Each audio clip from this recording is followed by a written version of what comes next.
چاہیے، قرآن 2 مرتبہ جمع ہوا ہے۔ ایک امیر المومنین ابو بکر صدیق رضی اللہ عنہ کے زمانے میں ایک بار قرآن کو جمع کیا گیا، اور دوسرا حضرت عثمان رضی اللہ عنہ کے زمانے میں قرآن کو جمع کیا گیا۔ بسم اللہ الرحمن الرحیم، الحمدللہ رب العالمین، والصلاة والسلام علی رسولہ الکریم، اما بعد۔ الحمدللہ اللہ کے فضل و کرم سے اور اس کی توفیق سے سورہ فاتحہ کی تفسیر چل رہی ہے، اور مالک یوم الدین کی تفسیر ہم سن رہے تھے۔ مالک یوم الدین 2 قرات کے ساتھ نبی اکرم صلی اللہ علیہ وسلم سے ثابت ہے، ایک مالکی یوم الدین اور دوسری ملکی یوم الدین، یعنی میم کے الف کے ساتھ ایک مالکی یوم الدین اور ایک ملکی یوم الدین۔ 2 صفتیں بھی اللہ تعالیٰ کے لیے ثابت ہے۔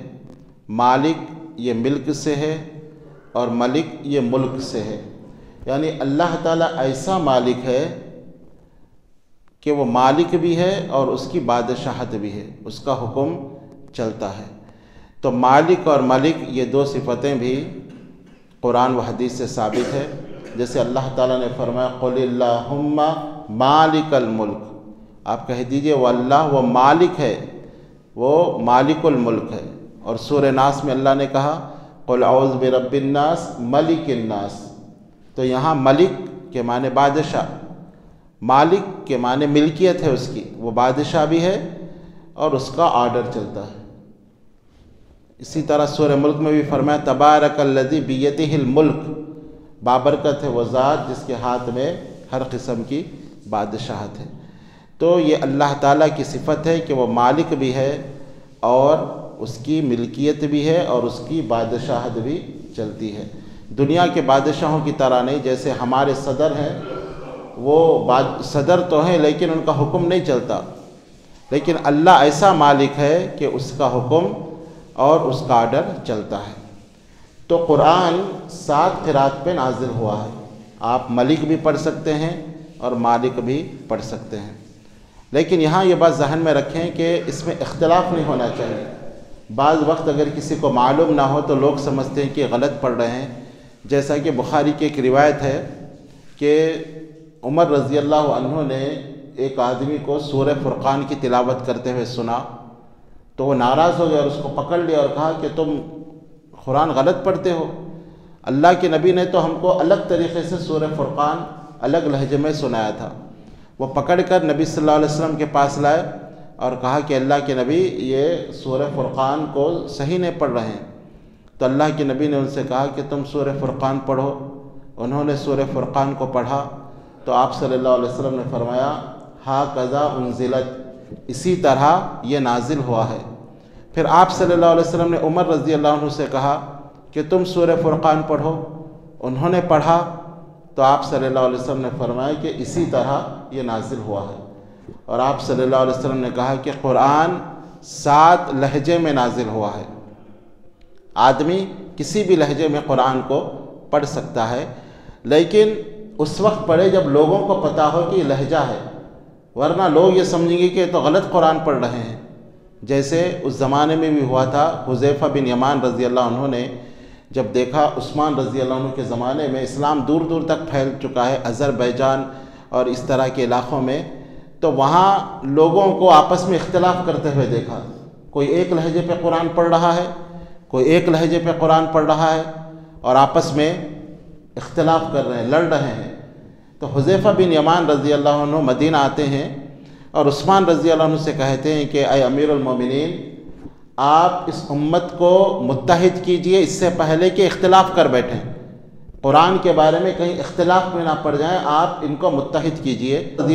عثمان رضی اللہ عنہ نے قرآن کو ایک لہجے میں جمع کیا، وہ لہجہ رسم خط العثمانی جو آج تک ہمارے پاس محفوظ ہے، یہ عثمان رضی اللہ عنہ نے ایک لہجے پہ لوگوں کو متحد کیا۔ آپ کو معلوم ہونا چاہیے قرآن 2 مرتبہ جمع ہوا ہے، ایک امیر المومنین ابو بکر صدیق رضی اللہ عنہ کے زمانے میں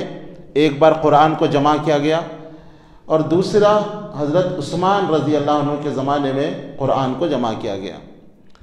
ابو بکر صدیق رضی اللہ عنہ کے زمانے میں قرآن کو جمع کرنے کی وجہ یہ تھی کہ قرآن ضائع نہ ہو جائے۔ آپ کو معلوم ہونا چاہیے قرآن اس زمانے میں کوئی ایک کتابی شکل میں نہیں تھا، بلکہ درختوں کے پتوں پر، پتھر پر،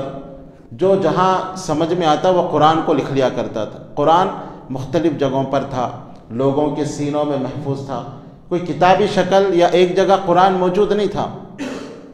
جب جنگ یمامہ ہوئی اور اس میں تقریباً 70 حفاظ اکرام شہید کر دیے گئے، بلکہ اس سے زیادہ، تو عمر بن خطاب رضی اللہ عنہ ابو بکر صدیق رضی اللہ عنہ کے پاس آئے اور کہا، اے امیر المومنین، حفاظ شہید ہو رہے ہیں، جن کے سینوں میں قرآن ہے وہ اس دنیا سے جا رہے ہیں، کہیں ایسا نہ ہو کہ قرآن محفوظ نہ رہے، تو آپ ایک کام کیجئے، قرآن کو ایک جگہ جمع کر دیجئے۔ تو ابو بکر صدیق رضی اللہ عنہ نے کہا کہ میں کام کیسے کر سکتا ہوں؟ جس کام کو اللہ کے نبی نے نہیں کیا میں کیسے کر سکتا ہوں؟ مجھ سے نہیں ہو سکتا۔ لیکن انہوں نے سمجھایا کہ دیکھو قرآن ایسے ضائع ہو جائے گا۔ جب بار بار سمجھایا تو ابو بکر صدیق رضی اللہ عنہ کہتے ہیں کہ میرے دل میں بھی یہ بات آئی، اور پھر ابو بکر صدیق رضی اللہ عنہ نے 2-3 صحابہ جو کاتب وحی تھے، جو قرآن کو لکھا کرتے تھے، ان صحابہ کو جمع کیا اور ان کو یہ ذمہ داری دی کہ تم قرآن کو اسی طرح جمع کرو جیسے اللہ کے نبی صلی اللہ علیہ وسلم نے جمع کیا تھا آخری وقت میں۔ تو ان صحابہ اکرام نے قرآن کریم کو جمع کیا اور ایک جگہ قرآن کریم آیا اسی ترتیب کے ساتھ جیسے اللہ کے نبی صلی اللہ علیہ وسلم کہا کرتے تھے، پہلے سورہ فاتحہ ہونا چاہیے، پھر سورہ بقرہ، یہ آیت، جیسے آج ہمارے پاس محفوظ ہے، اس طریقے سے ابو بکر صدیق رضی اللہ عنہ کے زمانے میں جمع کیا گیا، کہیں قرآن ضائع نہ ہو جائے۔ اور عثمان رضی اللہ عنہ کے زمانے میں جو قرآن جمع کیا گیا وہ ایک قرأت پر، کہیں لوگ اختلاف کا شکار نہ ہو، کوئی کچھ قرأت پڑھ رہا ہے، کوئی کچھ قرأت پڑھ رہا ہے، لوگ آپس میں اختلاف نہ کریں، تو عثمان رضی اللہ عنہ نے ایک قرأت پر قرآن کو جمع کر دیا، جو آج تک ہمارے پاس وہ قرأت محفوظ ہے۔ لیکن اس کے علاوہ بھی 7 لہجے قرآن کے ہیں، عرب لوگ پڑھتے ہیں جن کو معلوم ہوتا ہے، اور اس میں بہت علمی فائدہ ہے، لیکن اس وقت اس کو پڑھا جائے جب لوگوں کو پتہ ہو کہ قرآن کا یہ بھی لہجہ ہے، ورنہ لوگ کہیں گے کہ یہ تو قرآن غلط پڑھ رہا ہے۔ تو اس طرح مالک یوم الدین اور ملک یوم الدین، یہ 2 بھی قرأت سمعی ہیں۔ سمعی کا مطلب نبی اکرم صلی اللہ علیہ وسلم سے ثابت ہے، اور 2 میں بہت عظیم معنی پائے جاتے ہیں، تو اگر کوئی انسان مالک یوم الدین بھی پڑھتا ہے تب بھی وہ جائز ہے، اور ملک یوم الدین بھی قرأت آئی ہے۔ مالک کا معنی اللہ مالک ہے، ملکیت ہے اس کی،